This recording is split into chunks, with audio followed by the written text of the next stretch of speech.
Buenas tardes. Vamos a continuar para cerrar este cuarto ciclo en torno a la guerra de Ucrania en la actualidad, organizado por la Academia de Ciencias, Ingeniería y Humanidades de Lanzarote. Los 2 días anteriores, pues hemos tenido al profesor Manuel Medina, que nos ha hablado de la perspectiva geopolítica, y al teniente general Juan Antonio Carrasco, que nos ha hablado de la perspectiva militar. Y lo habíamos concebido este ciclo, cerrarlo con una introducción o un análisis de la perspectiva religiosa. En esta ocasión, para tratar el tema desde otra perspectiva, pues lo hemos llamado consideraciones teológicas, cristianas e histórico-culturales. Espero que poder ver los dos aspectos y si no dejaríamos el segundo para otra ocasión. Bueno, la primera parte, consideraciones teológicas. Yo querría empezar por los principios teológicos cristianos básicos.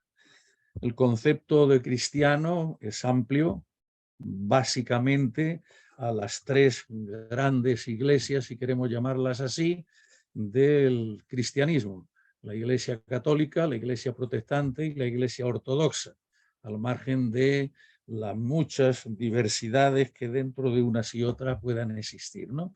Las 3 grandes iglesias de la cristiandad. Bien, pues el primer principio teológico cristiano general básico es el mandato del no matarás, ¿no? Un mandato que en las tablas que, según la Biblia, Dios entregó a Moisés para que las presentara al pueblo de Dios, pues se ha ido integrando como un determinado mandamiento en los distintos márgenes del judaísmo y de la Iglesia católica. En el caso de la Iglesia católica, pues es el 5.º mandamiento, ¿no? No matarás, dentro de ese decálogo que significaba para los judíos o para el pueblo hebreo la alianza de Dios con su pueblo, que en ese momento o en esos momentos concretos estaba adorando al becerro, o lo que es lo mismo, había roto esa alianza con Dios. El pueblo rompe la alianza y se nos expresa en el Pentateuco, como lo llamamos en las religiones cristianas, o en la Torá hebrea, pues que es de la ley de Dios a Moisés. No es la ley de Moisés, sino la ley, presupuestamente al menos, la ley de que da Dios a Moisés para su pueblo. No matarás. Muy bien, esto tiene un planteamiento, primero, desde una perspectiva de análisis crítico de prohibición y de prohibición radical. En la vertiente positiva, pues lo que hemos ido construyendo es el gran respeto a la vida, de lo que hablaremos prontamente. Pero, en fin, la idea primera está clara, que es un mandato de prohibición. Este mandato está expreso de una manera y otra, lo mismo en el Éxodo que en el Deuteronomio, 2 de los grandes libros del Pentateuco, ¿no? De lo que presupuestamente pues, se ha venido atribuyendo al menos a Moisés, salvo la certeza de que no pudo narrar su muerte ya al final del Pentateuco, cuando el pueblo de Dios va a entrar por Jericó hacia la tierra prometida. Pero, en fin, esto está perfectamente claro y bien expreso en el Antiguo Testamento, como llamamos desde las religiones cristianas. La naturaleza de este primer principio, que es el básico para el análisis de la guerra, claro, tiene una naturaleza, a mi juicio, de mandato o de prohibición radical, absoluta. Y esto se ha interpretado a lo largo de la historia como una norma de vida de carácter universal y que debe corresponder con el orden natural o con el orden de la naturaleza humana, el no matar. Y dentro de lo que es la visión occidental, que venimos de una manera u otra intentando difundir, transmitir a otras, digamos, regiones, a otras ideologías, a otras culturas, a otras formas políticas, pues hoy entendemos que es el valor fundamental de los valores occidentales, pero dentro de la perspectiva que es supuestamente de orden general porque es natural. La vida y la defensa de la vida, aunque como mandamiento pues esté expresado en ese sentido negativo, si queremos decirlo así, del no matarás. Defensa absoluta, defensa radical de la vida, que si leemos los últimos documentos, por los del Papa Francisco, tan criticados en algún aspecto, pues entiende que la vida debe ser en el sentido absoluto de vida con dignidad, de vida en libertad, de vida en crecimiento intelectual, etcétera, y no solo el hecho biológico de la vida, ¿no? Bien, problemas actuales en Liza en torno a la vida que hay hoy en la filosofía, en las religiones en plural, en todas ellas, por supuesto, y en los ámbitos de la ética, no solo religiosa, no solo en la moral religiosa, sino en la ética civil. Dentro de toda esta relación de problemas, pues por supuesto que el nuestro, al que tenemos que aplicar este principio, como los otros, es al de la guerra, que es el marco actual para aplicarlo al caso de Ucrania. Pero no podemos olvidar que hay otros aspectos u otros problemas actuales, como el terrorismo, que puede estar más o menos próximo a esto. Pero hoy hay otros problemas también en torno a la vida que están creando muchas tensiones, como pueden ser el aborto o como pueden ser la eutanasia, dos de los que están creando mayores problemas, en concreto pues en España, por ejemplo, ¿no? Pero en fin, en todo el mundo occidental. También los tradicionales de homicidio, o si queremos llamarlo también así, el propio suicidio. Bien, en consecuencia, también para lo que nos afecta aquí, pues el tradicional de la pena de muerte, que dada su radicalidad, en nuestras civilizaciones occidentales, pues está prohibida. O se ha llegado a tanto progreso en el sentido del no matarás o en el sentido de defensa de la vida, pues que está prohibida en bastantes de los regímenes o de los estados actuales. Muy bien, pues segundo principio, para que lo apliquemos y dialoguemos sobre él, es el de la doctrina o el concepto histórico de guerra justa. Esto es importante no solo como en su aspecto propiamente teológico, sino en sus manifestaciones jurídicas y sobre todo en las interpretaciones que se han ido dando a lo largo de la historia. Este es un tema importante para aplicarlo más directamente a la guerra de Ucrania, ¿no?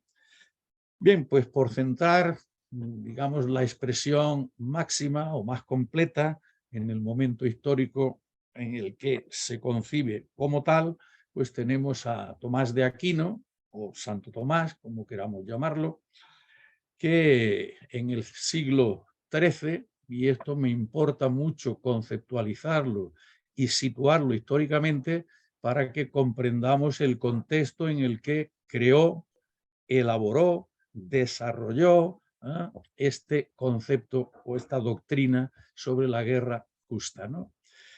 Bien, dentro de lo que estoy intentando destacar, pues podemos ver que el punto de partida pues radica sin ninguna duda en Agustín de Tagaste o en San Agustín, y luego se va a completar por Santo Tomás durante lo que llamamos etapa de la filosofía escolástica, centrada en el siglo XIII, en el que desarrolla Tomás este concepto de guerra justa.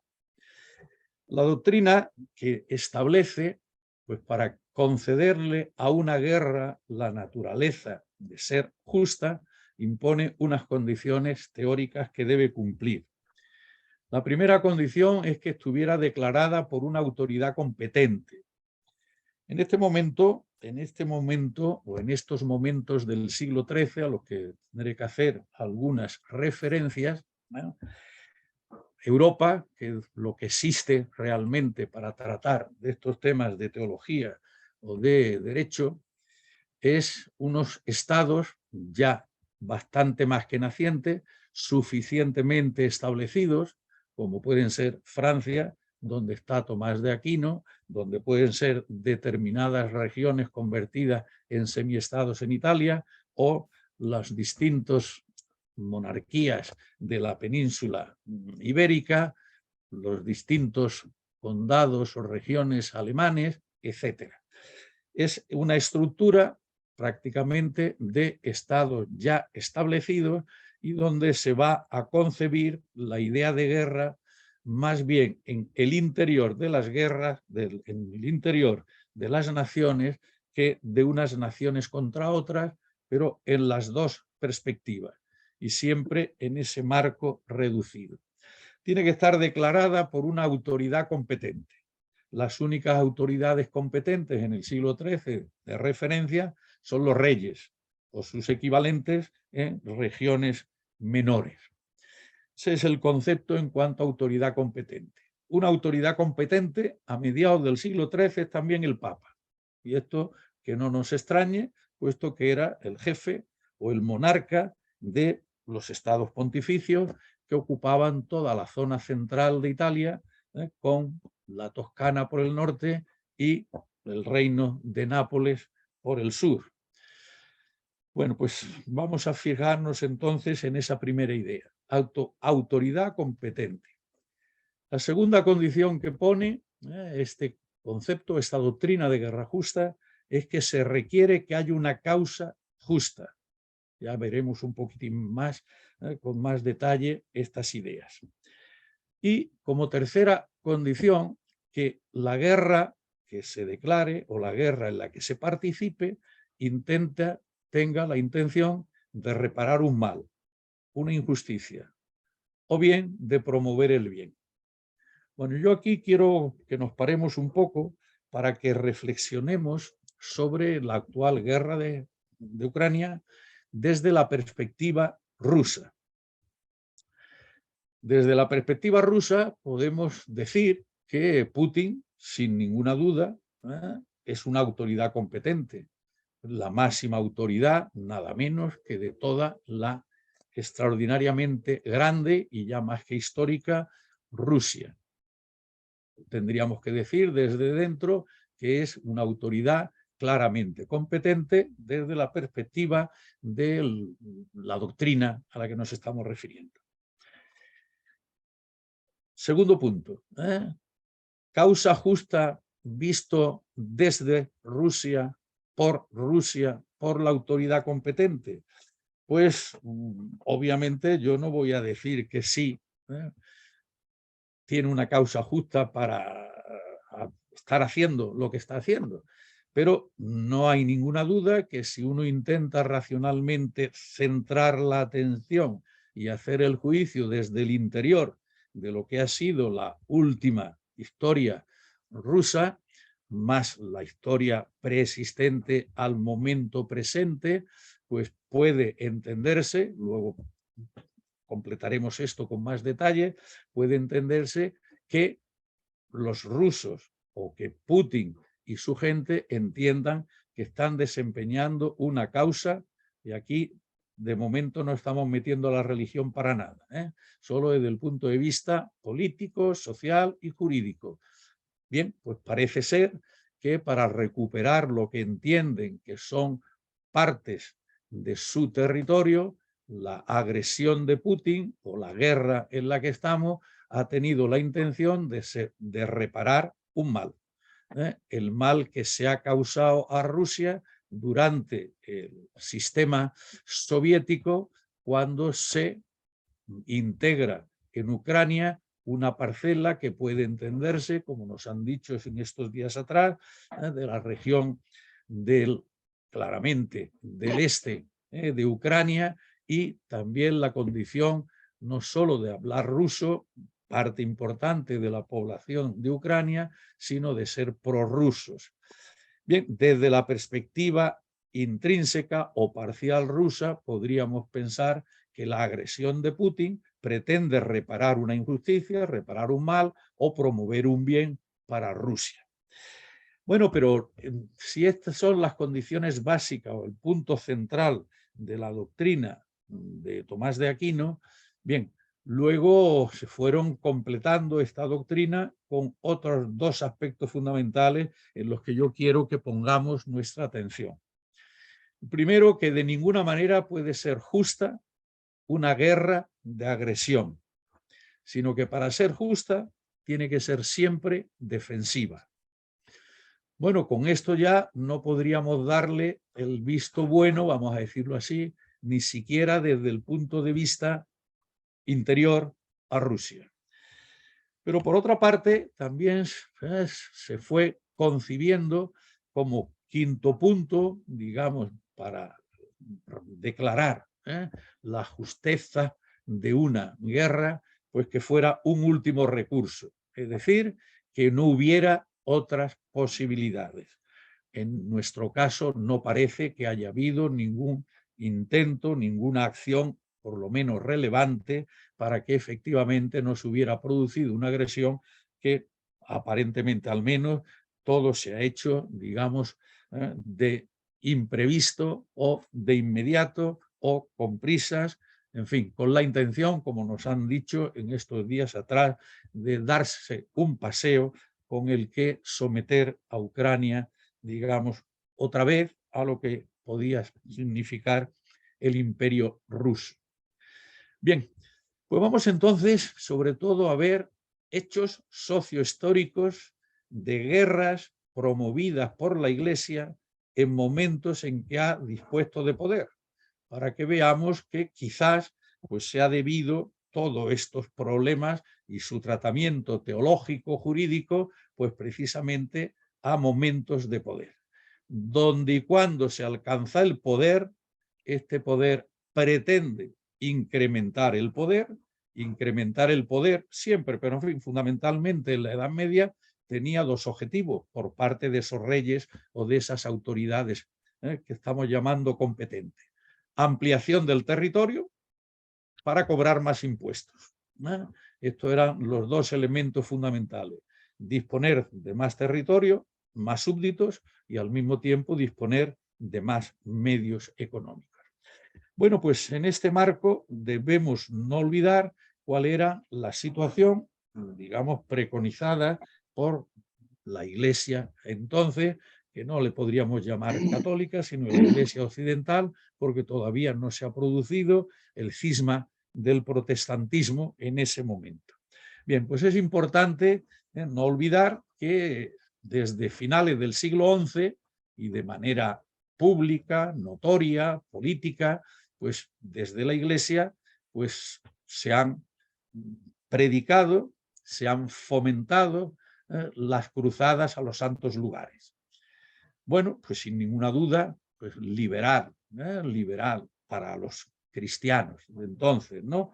Liberar Tierra Santa, pues era una causa justa y habría que reparar el mal que significaba o la injusticia que podía significar, pues, digamos, la entrada, el sometimiento de toda esta zona y sobre todo los propios santos lugares a la religión musulmana. Bueno, pero de manera más grave, si queremos decirlo así, pues fueron las cruzadas contra los cátaros. Finales del siglo XII, el Papa Inocencio III pues, entendió que debía la Iglesia acabar con la herejía cátara, es lo que llamamos también las guerras albigenses. Bueno, para este intento de acabar con los cátaros, vamos a ir por partes para que entendamos en qué contexto preparó o elaboró Tomás de Aquino su concepto de guerra justa, cuáles fueron los planteamientos.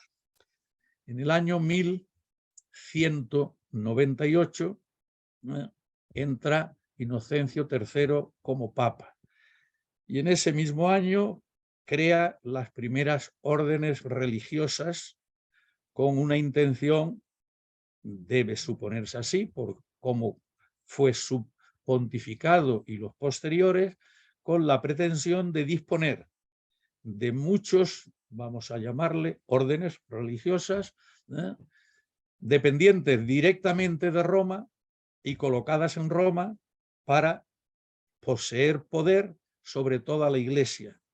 Todavía en ese momento en la Iglesia mandaban los obispos y el Papa todavía en ese momento histórico era concebido más como primus inter pares, pontífice, primus inter pares, pero obispo de Roma. Esta situación suponía que el Papa no disponía de poder sobre toda la Iglesia, por lo menos tanto poder como se pudiera aspirar y desear disponer de él. Ese mismo año, 1198, se crea la Orden Trinitaria, con finalidades teológicas y con otra finalidad junto a los mercedarios de, bueno, pues de atender, más que de recuperar, de atender espiritualmente a los cristianos que estaban encerrados en las mazmorras musulmanas. Bien, pues en ese contexto decide que hay que acabar con la herejía, así se titulaba ya, claro, con la herejía de los cátaros, que se presentaban ante la Iglesia como los puros, los perfectos, ¿no?, los más cristianos o los cristianos exacerbados, que ponían en ridículo desde una perspectiva, digamos, excelsamente religiosa, si queremos decirlo así, pues a la Iglesia ordinaria. Bien, y en esa tesitura pues pretende en primer lugar que nuestro Domingo de Guzmán, que sería después Santo Domingo, pues convierta a los cátaros por las buenas. Su fracaso después de un extenso tiempo por el sur de Francia, pues vuelve sin que eso sea posible. Y entonces el Papa Inocencio III pues decide seguir creando órdenes religiosas.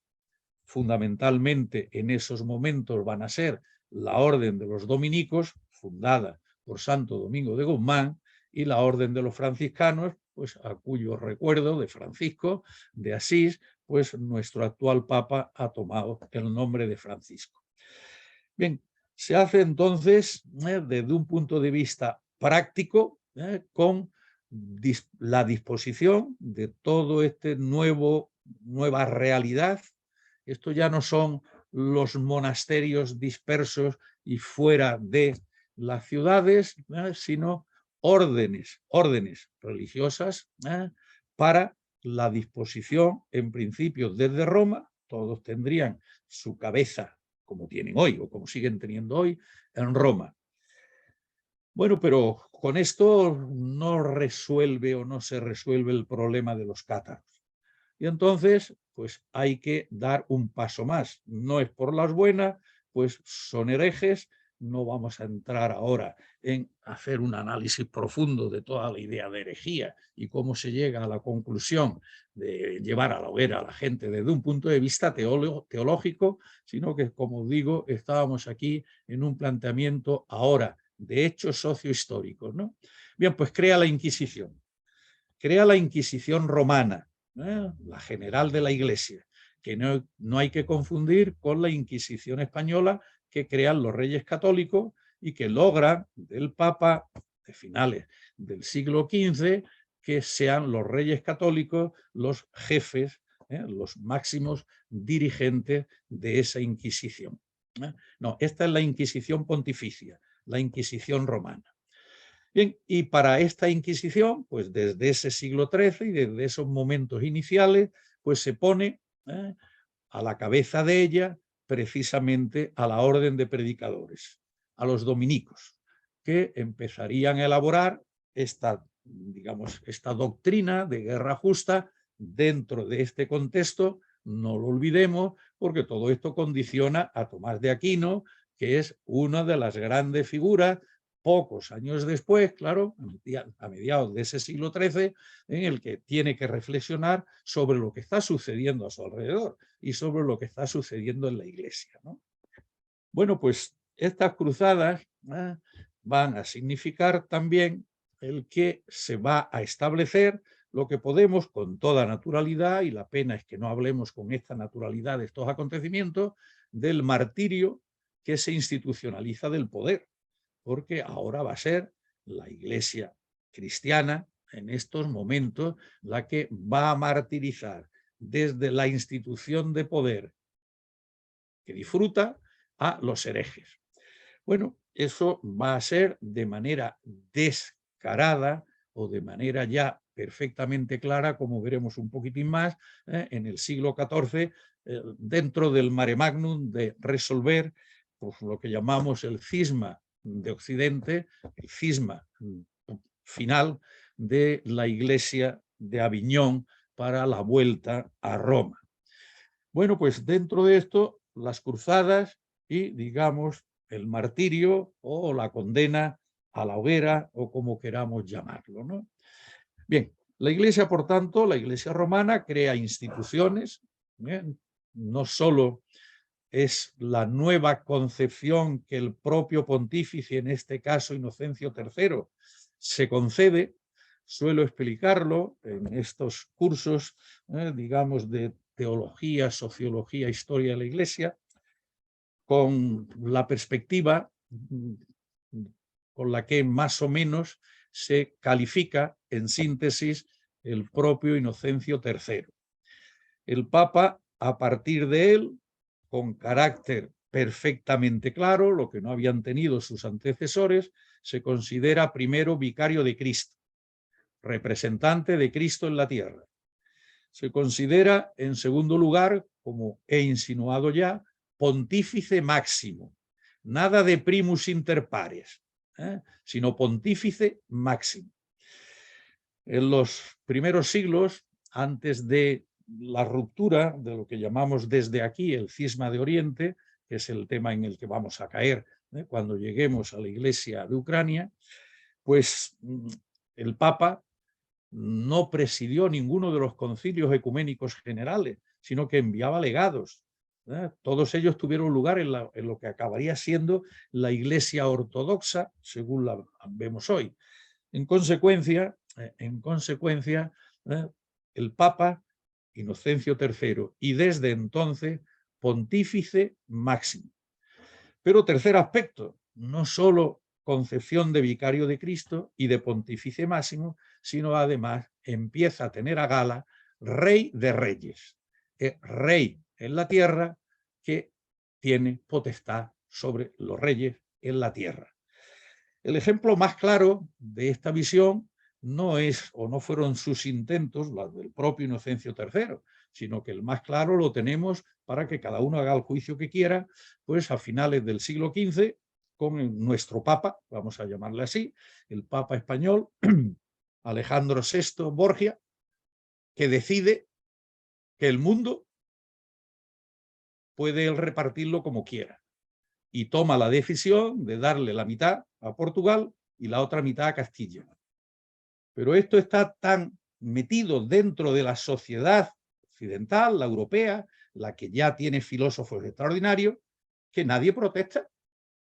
A finales del siglo XV, cuando Portugal y Castilla deciden colonizar o conquistar, cada uno que ponga las palabras que considere oportuno, la parte del mundo que le corresponde, cuando no se sabe ni cómo es la Tierra de grande, cuál es el diámetro de la Tierra, cuando todavía no se le ha dado la vuelta, cuando no se sabe cuál es el meridiano que correspondería a cualquiera de los meridianos en los que pudiéramos ya situar desde esos pues, distintos momentos, desde 3.000 leguas hacia Occidente desde la isla del Hierro o desde las distintas referencias que se podían tener en aquellos momentos, pues el Rey de Reyes ha tomado la decisión de que media planeta Tierra sea para Castilla y la otra media para Portugal.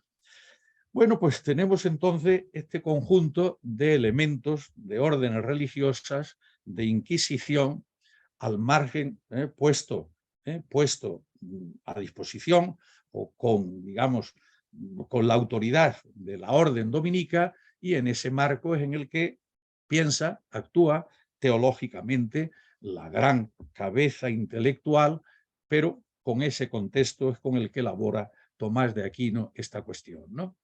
Bien, todo este concepto y toda esta doctrina la van a hacer o la van a completar, la van a mejorar, los teólogos españoles del siglo XVI de la Escuela de Salamanca, principalmente Vitoria, Domingo de Soto, Diego de Covarrubias, etc., ¿no?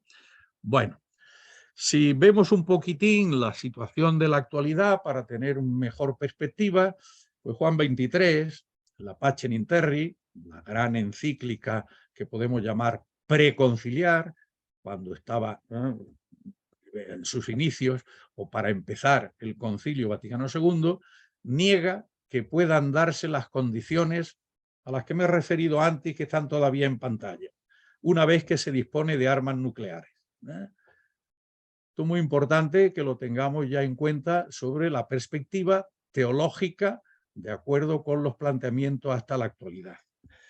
Pero el Concilio Vaticano II no se atreve, vamos a decirlo así, no se atreve o no llega a, digamos, a afirmar la imposibilidad de que haya guerra justa, que en la posición contraria a condenar toda guerra en la que pudiera plantearse armas nucleares.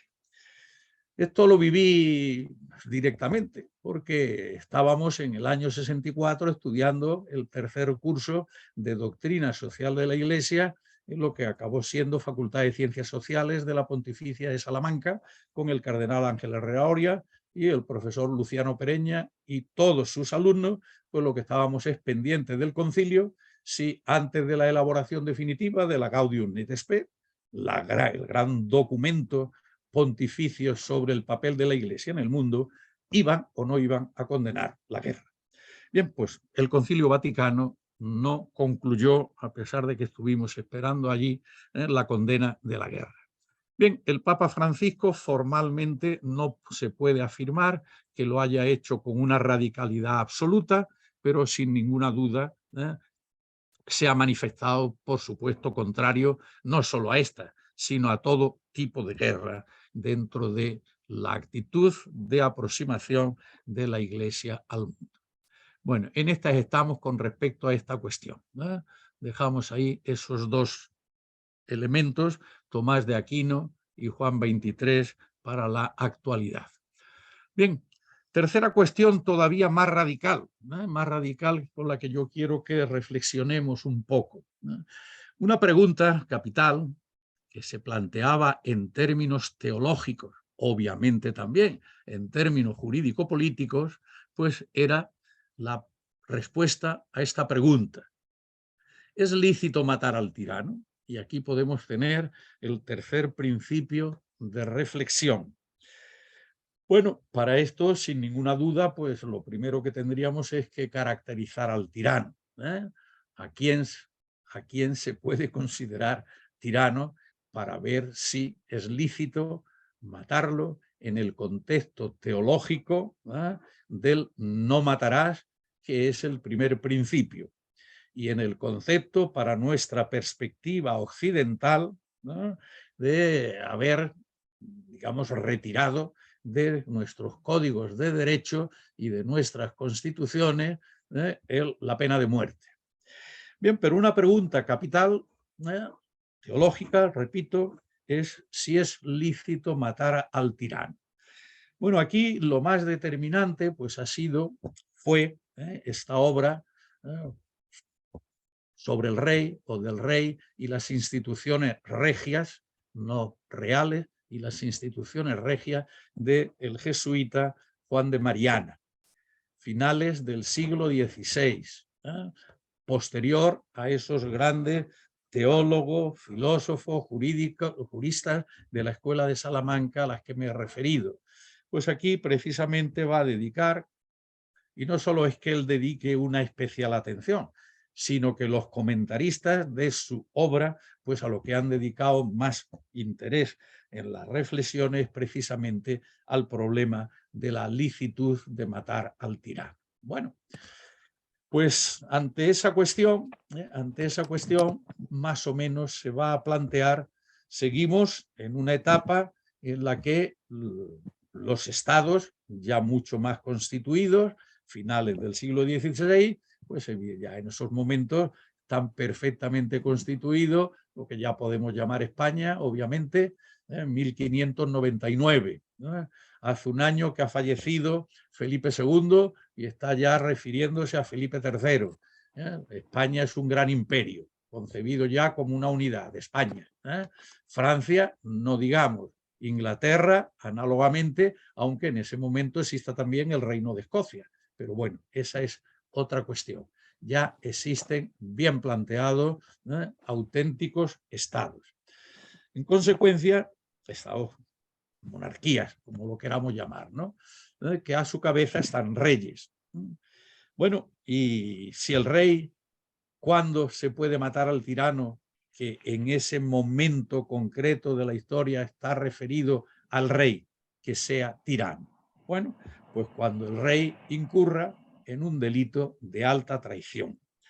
Esta es la respuesta teológica, la respuesta política que se da a una pregunta presupuestamente teológica, ¿no? Bueno, la tesis la centra Mariana en Santo Tomás de Aquino y sobre todo utiliza la expresión de Tomás de Aquino: el rey es para el reino, no el reino para el rey. Y aquí hay una llamada importante cuando todavía no hay el menor atisbo de democracia o de lo que queramos llamarle, ¿no? O de participación del pueblo en la gobernación del Estado, ¿no?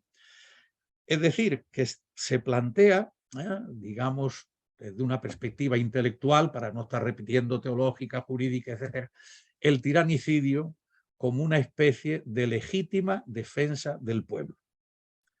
Para el padre Mariana, por tanto, el tirano es el príncipe, el rey, el gobernante, que no mira a la libertad del pueblo, sino que atiende solo a su propio interés. ¿No? Esto es lo que de una manera u otra, prioritariamente, habían ido haciendo todos los reyes, príncipes, condes, señores, en sus distintos niveles a lo largo de la historia medieval de la Europa, ¿no? En consecuencia, se va haciendo esta doctrina, ¿no? Pero claro, en unas situaciones en las que en Francia pues han ocurrido ya dos acontecimientos de primera magnitud, ¿no? En los que hay que actuar en sentido opuesto. Sí, el pueblo se ha liquidado a Enrique III precisamente porque era un tirano. Se pretendía también, de alguna manera, legitimar lo que se había ido sucediendo a lo largo de ese siglo, ¿no? Bien, en la actualidad, como ya he sugerido, la pena de muerte está proscrita en los regímenes democráticos. Entonces, la pregunta ante el caso de Putin y la situación de Rusia, ¿qué pueden hacer los ciudadanos en el supuesto de que un gobernante, democrático o no, con actitudes autoritarias, de poder absoluto, lleve la nación al desastre? Esto sería esa misma pregunta acerca de la licitud de matar al tirano, ¿no? Bueno, hoy, de manera complementaria y desde una perspectiva globalizadora, puesto que hoy el mundo está globalizado, ¿no?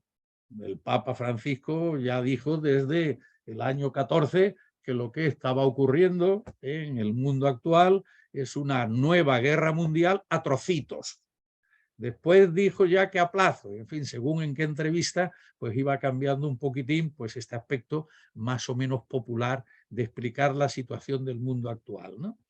Bueno, pues desde esta perspectiva globalizadora, no solo en perspectiva intrínseca de la actuación de Putin con respecto a su pueblo, es lícito matar al dictador agresor, pero no solo dejándolo ahí, claro, sino causante de decenas de miles de muertos, sino ya más que decenas, de destrucción de ciudades, de raptos de niños, de destrozo de infraestructuras, sean las infraestructuras sanitarias o sean civiles o sean de transporte o sean de lo que fuere, más la amenaza, claro. Bueno, pues esta sería un poco la pregunta que habría que hacerse, ¿no? Y simplemente a los efectos de hacer más duro, digamos, los enfrentamientos o los posibles debates, ¿no será o deberá ser más bien una obligación moral? Me detengo. ¿Sería suficiente en un caso como el presente reconocer la licitud de matar al tirano? ¿O no tendríamos que pensar más bien si no habría algo de obligación moral? El matar, por supuesto, podemos rebajarlo todo lo que queramos. Y esto implicaría el llegar a la segunda pregunta. ¿A quién? ¿O a quiénes abarcaría en su caso la responsabilidad del cumplimiento de esa obligación moral unida a la licitud de matar al tirano? Bueno, pues aquí podríamos ya abrir el campo de no solo del que pensamos sobre esta posibilidad de conceptualización teórica, por tanto, de conceptualización, sino de dar el salto, pues digamos, de ver un poco el aspecto, en su caso, de la responsabilidad. Bueno, la pregunta esta de acerca de la proximidad, pues veremos que antes o después llegaremos a quienes tienen acceso a una proximidad con Putin.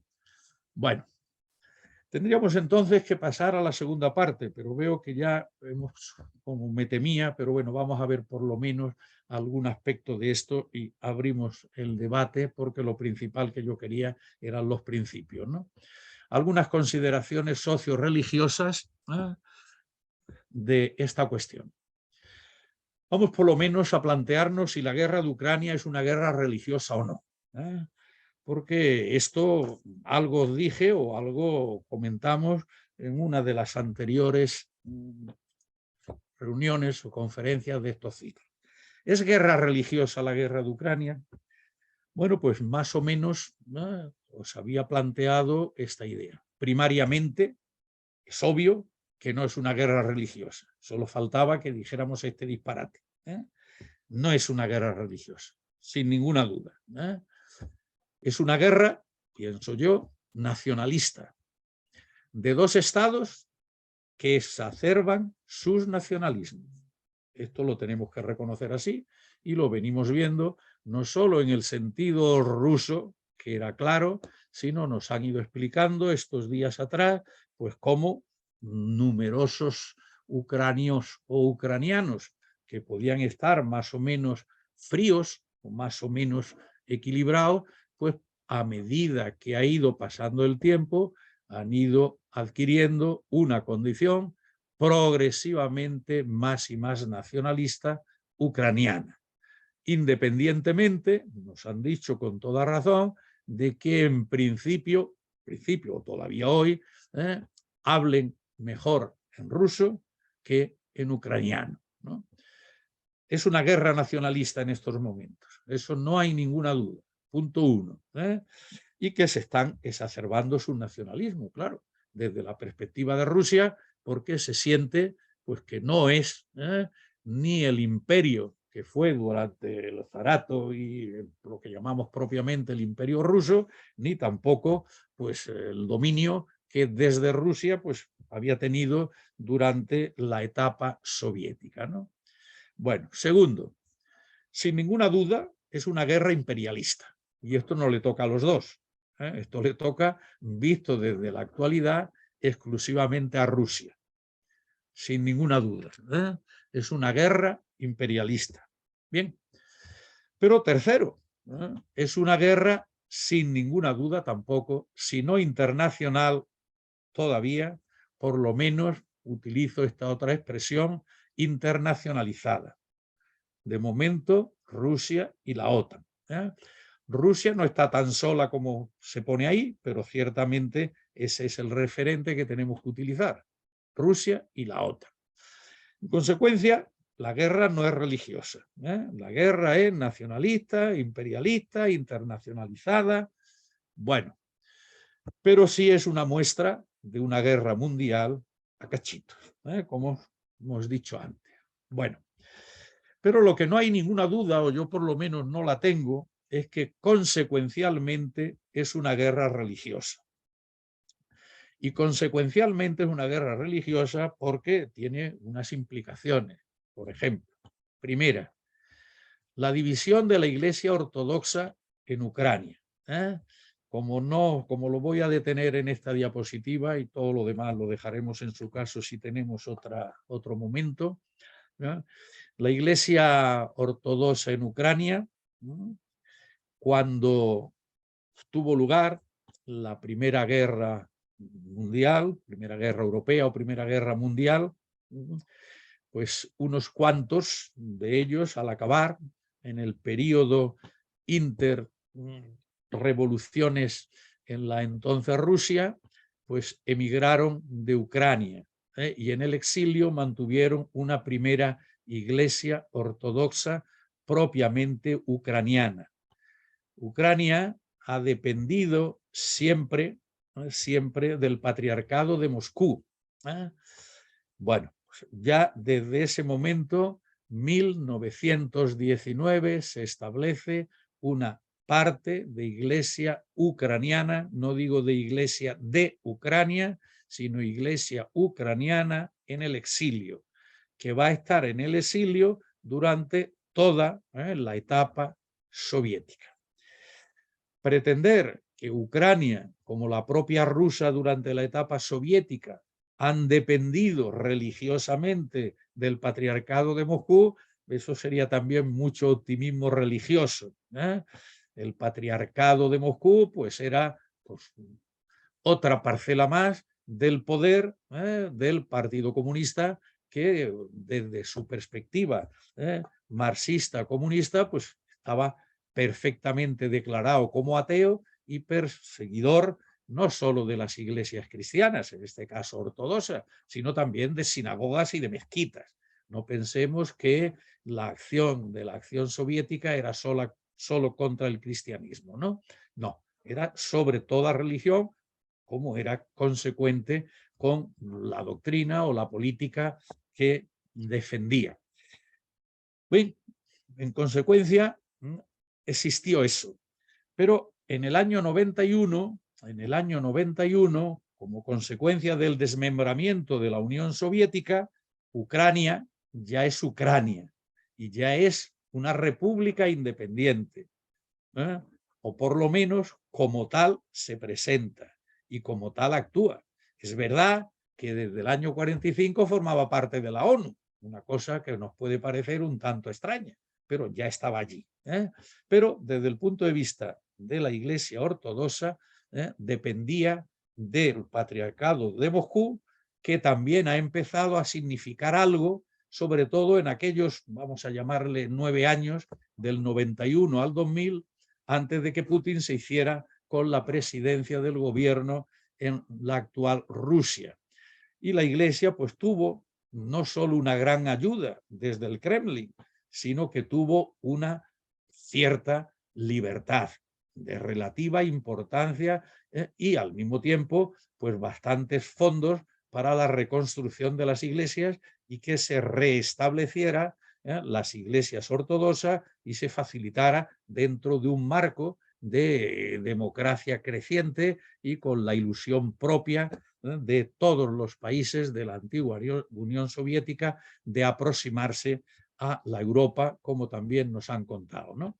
Bien, pues la independencia, por tanto, de una iglesia ucraniana, porque todavía no podíamos llamar la iglesia ucraniana del patriarcado de Moscú.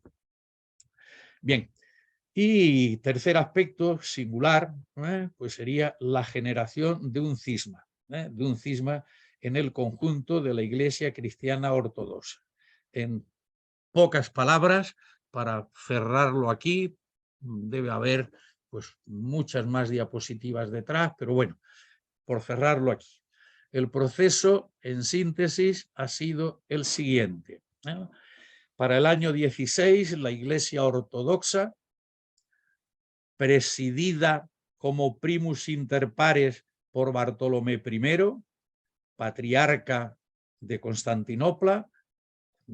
La denominación oficial es Patriarca Ecuménico de Constantinopla, pero solo primus inter pares ha pensado y se ha decidido organizar un concilio. de la Iglesia ortodoxa, con las entonces 14 iglesias nacionales autocéfalas, es decir, mutuamente independientes, autónomas, como está organizada de manera nacionalista la Iglesia ortodoxa. Bien, en una Ucrania que no solo ya es independiente de Rusia, aunque religiosamente dependa del patriarcado de Moscú, sino que es posiblemente ya la nación del Oriente, de la Iglesia ortodoxa, que tiene más creyentes o más fieles. Se presupone que 35 millones de ucranianos son cristianos ortodoxos que ya han ido tomando progresivamente la decisión de que se cree la Iglesia de Ucrania, no Iglesia ucraniana del Patriarcado de Moscú, sino Iglesia de Ucrania con patriarcado en Kiev. Bueno, pues esto no han tardado mucho en lograrlo, y en el año 18 se dan todos los pasos suficientes para que se cree una nueva iglesia ortodoxa, autocéfala, por tanto, con autonomía propia y patriarcado en Kiev. De inmediato, durante esos mismos años del 16 al 18 en que esto se ha estado elaborando, el Patriarcado de Moscú no asiste a ese concilio, a ese sínodo, como lo llaman, sino que rompe todo tipo de relaciones después de haber excomulgado a todos los de la entonces hipotética iglesia ucraniana que se han separado de la supremacía o soberanía de Moscú, excomunión, sino que ahora rompe todo tipo de relaciones con Bartolomé I o con el patriarcado ecuménico. En consecuencia, hoy existe la Iglesia de Ucrania con patriarcado propio en Kiev, y esto ha generado un cisma en la Iglesia ortodoxa. Bueno, en síntesis, la última palabra para abrir el debate, podríamos preguntarnos también. El primer cisma, vamos a llamarlo así, del cristianismo o de la cristiandad, pues tuvo lugar a lo largo del siglo IV, que fue la ruptura radical del arrianismo, vamos a llamarlo así, del arrianismo, con lo que continuó siendo propiamente el cristianismo. El arrianismo duró, pero en fin, en el caso de España, con la conversión de Recaredo y con él todos los nobles y tras él pues todo el pueblo presupuestamente analfabeto, pues se logra la unidad cristiana, que llamamos católica, sobre todo desde las Cortes de Cádiz, que pusieron allí el momento en la conversión de Recaredo después del Concilio de Toledo en el punto inicial de lo que podríamos llamar España, ¿no? Bueno, independientemente de eso, ese fue el primer gran cisma, que desapareció, vamos a decirlo así, como tal cisma, aunque por supuesto hoy hay manifestaciones de arrianismo, pero bueno, es otro tema. El segundo gran cisma fue precisamente el de la Iglesia de Oriente, el de la Iglesia hoy ortodoxa.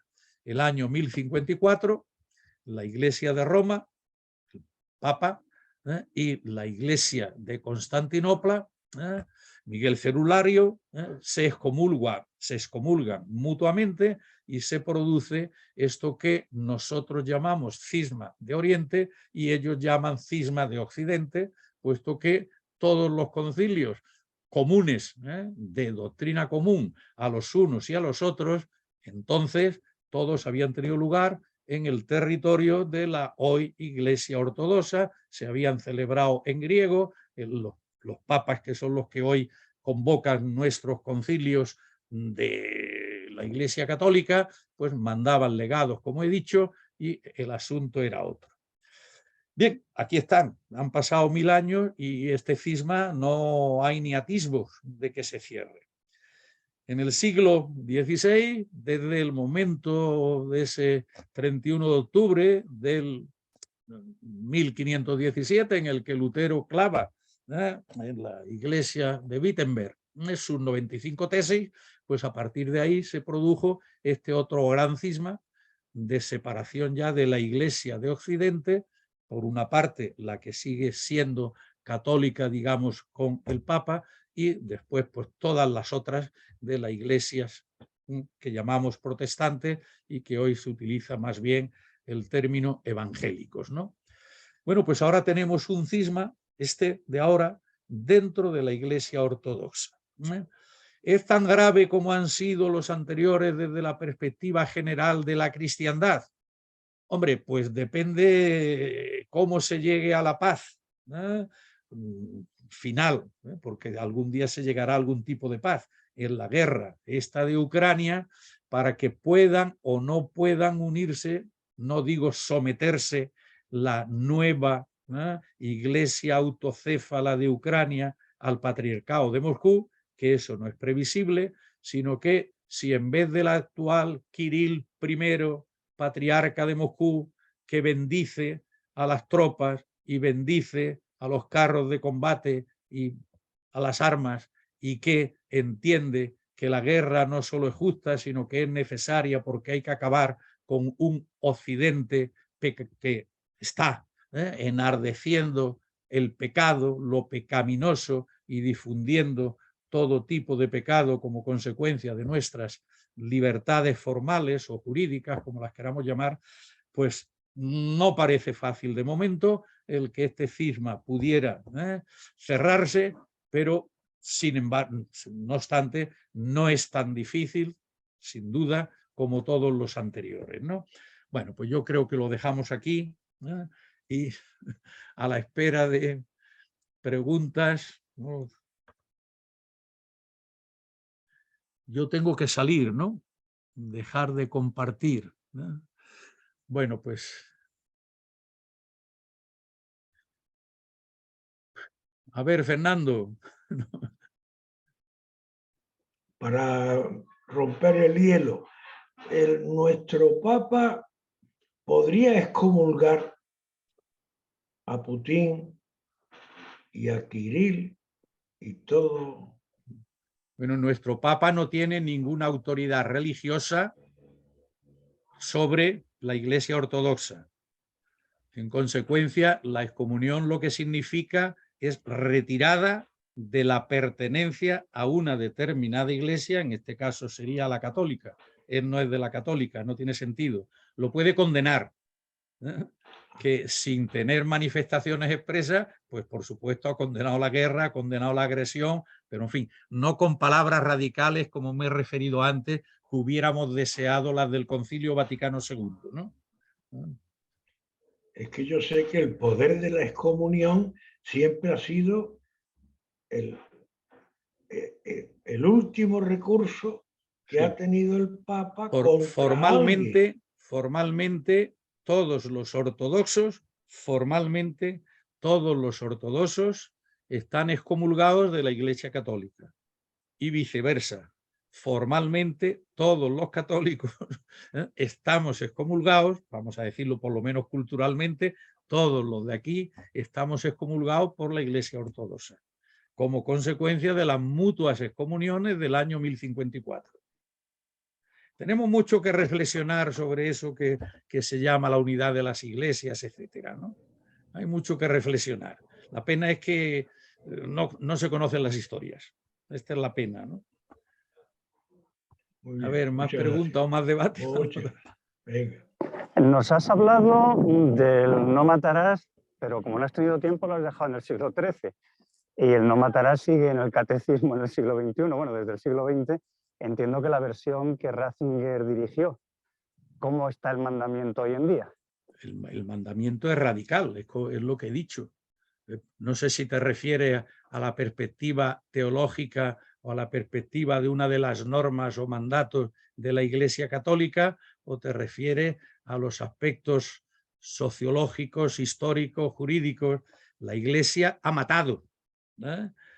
¿Qué es la Iglesia ahí cuando ha matado? Bueno, pues eso ya es otra cosa. La Iglesia ha condenado a muerte. Luego ha tenido, pues digamos, el derecho y la facilidad de que al modo de Pilato, pues la ejecución la tuvieran que hacer los poderes civiles, ¿no?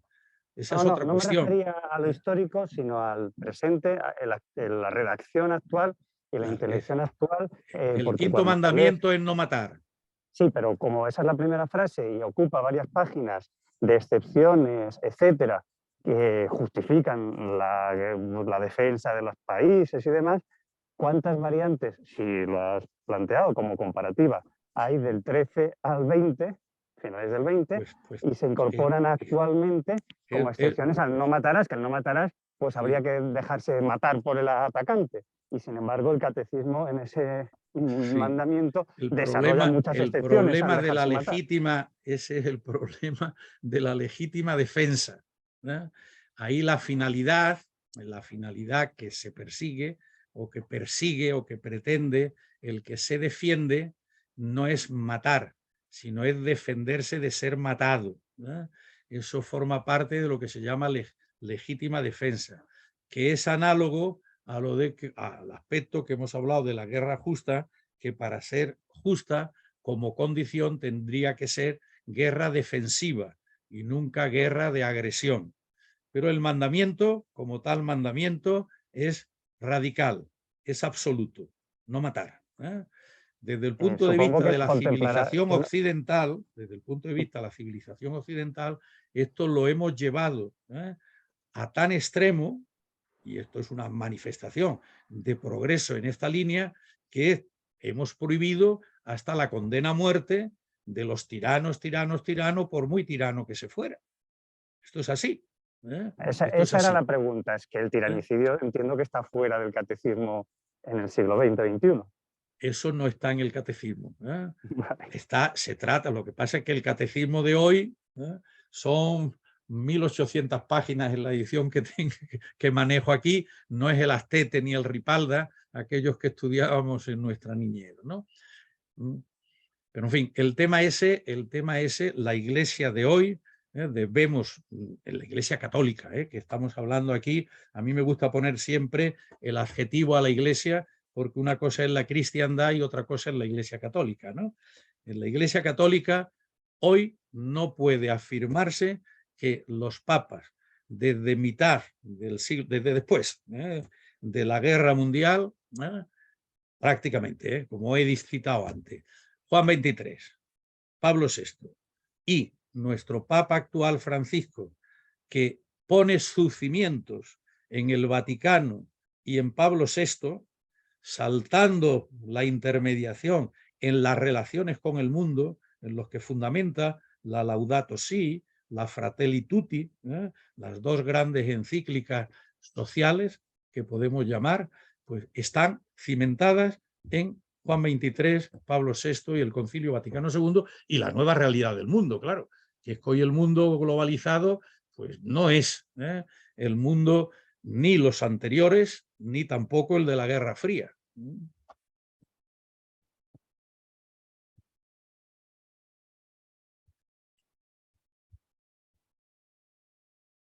A ver, Manolo. No, dale, tienes que abrir. Manolo, abre. En el siglo XVII, un pensador cristiano, Grocio, ya eliminó a la Iglesia y la teología del derecho internacional. El fundador del derecho internacional moderno dice: silete teologi immunere alieno. Los teólogos no tienen nada que decir en materia de política internacional o derecho internacional. Hoy, estaba leyendo algunas tonterías que han dicho los rusos sobre la guerra justa y tal, eso ha desaparecido. En este momento ya no hay problema de guerra justa, el problema es la prohibición del uso o amenaza de la fuerza. Y otra cosa que ha desaparecido es el tema el dilema de matar al tirano. En este momento la mayor parte de los países no establecen la pena de muerte y el Tribunal Penal Internacional, que condena la agresión y concretamente ha amenazado, ya ha iniciado procedimientos judiciales contra Putin, no tiene la pena de muerte. Yo siempre he dicho que lo mejor le podría pasar a Putin es que lo condenara el Tribunal Penal Internacional y por lo menos estaría vivo y podría durante años purgar sus pecados en una celda moderna y cómoda, en La Haya probablemente, en la que podría reflexionar sobre las estupideces y las barbaridades que ha cometido. Más que cometido, francamente, a mí no me satisfaría condenar a muerte a Putin, sino me gustaría tenerlo en una cárcel en Ámsterdam o en La Haya, para que durante unos cuantos años piense sobre las barbaridades que ha cometido y se arrepienta de sus pecados, para ponerlo en términos religiosos. Bueno, creo que estas manifestaciones de Manolo son extraordinarias para que comprendáis, ¿no? Solo que la perspectiva mía era la religiosa, porque he saltado del siglo XVI al siglo XX, porque ciertamente los teólogos, una vez preiniciado eso que llamamos la Ilustración y luego todo el desarrollo de la Ilustración, del derecho internacional al margen de la teología, etcétera, pues es lo que ha puesto de manifiesto Manolo perfectamente. Yo no tenía más remedio que saltar porque no había aportación creadora ninguna desde el punto de vista teológico, es decir, religioso, a Juan XXIII, el Concilio Vaticano II y a la situación actual. Con respecto a lo que nos dice que ya no es directo de la religión sobre Putin, pues lo que él plantea está en línea perfecta con lo que yo he desarrollado. Solo que, claro, esa esperanza de que lo metamos en la cárcel, lo enjuicie el Tribunal Penal Internacional y nada menos que pretende Manolo, muy optimista, que reflexione Putin después sobre todo el mal que ha hecho. Bueno, pero ¿esto se acaba o no se acaba? Porque el asunto está muy claro. Es que Manolo, y yo estaría de acuerdo con él, si hoy esto se acaba, cogemos a Putin, lo metemos en la cárcel y lo llevamos al tribunal, de acuerdo, pero es que sigue matando, y es que sigue destrozando, y es que nos amenaza con la bomba nuclear, y es que, entonces, por lo menos plantearnos la pregunta, y nada menos que en perspectiva religiosa, ojo, pero yo estoy completamente de acuerdo contigo, Manolo, eso sería lo extraordinario, pero bueno, con Bin Laden, independientemente de que fuera tirano o no, que no es momento ahora de hablar de esa cuestión, pues fue matado, fue matado. Si eso fue bueno o no, si se ha arreglado algo o no, no lo sé. Lo que no parece es que esto sea tan fácil, que esto sea tan fácil. Y sí, parece ser que tenemos que seguir dejándonos matar. Y como muy bien nos decía ayer Manolo, Putin puede mandar la bombita a Madrid. Claro, es que esto nos tiene que hacer pensar, porque, como también nos decía él muy bien, estamos muy tranquilos. Estamos muy tranquilos porque la seguridad, vamos a ponerla entre comillas, nos la garantiza los Estados Unidos. Bueno, cuidadito, que el presente es el presente. Y ya llevamos, como hemos llamado, como llamó ayer el general Carrasco, un año después. Es que llevamos un año muriendo unos y muriendo otros, y que no se ve luz. Y en principio, en gran medida, por lo menos, sin sentido. Y yo he justificado, me he violentado un poco, pero he justificado que desde el interior de Rusia puede entenderse como justa la guerra. Fijaos hasta dónde he llegado, que estos eran, si lo veis en la diapositiva, cuando digo vamos a reflexionar, sí, los 2 puntos cuarto y quinto, ya eso sería mucho conceder, ¿no? En fin, el asunto es complejo, ¿no? Y desde el punto de vista religioso, claro, la situación en la que está ahora la Iglesia Ortodoxa, pues está completamente rota, perdida, y porque en otro momento hablaremos de más cosas si tenemos otra sesión de esta, que la tendremos, Manolo, si te parece bien, si hay paz. Es decir, si podemos ya con otra perspectiva volver a hablar de la nueva situación geopolítica y también, digamos, religiosa, pero con una situación nueva, ¿no? Que efectivamente hubiera un proceso y por lo menos de iniciación a la paz, ¿no?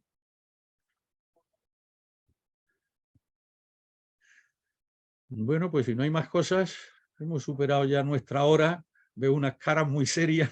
No, no. Venga, vamos a sonreírnos por lo menos un poquito con la esperanza de que efectivamente la premonición de Manolo sea la que se lleve a efecto, que se coja preso a Putin, se le encarcele, que en el plazo de 1, 2, 3, 4 o 5 años se le pueda someter a un juicio y que reflexione. Que eso sería sin ninguna duda lo mejor para que no aparezcan otros iguales, claro. Muy bien, pues muchísimas gracias. Seguimos. Hasta luego.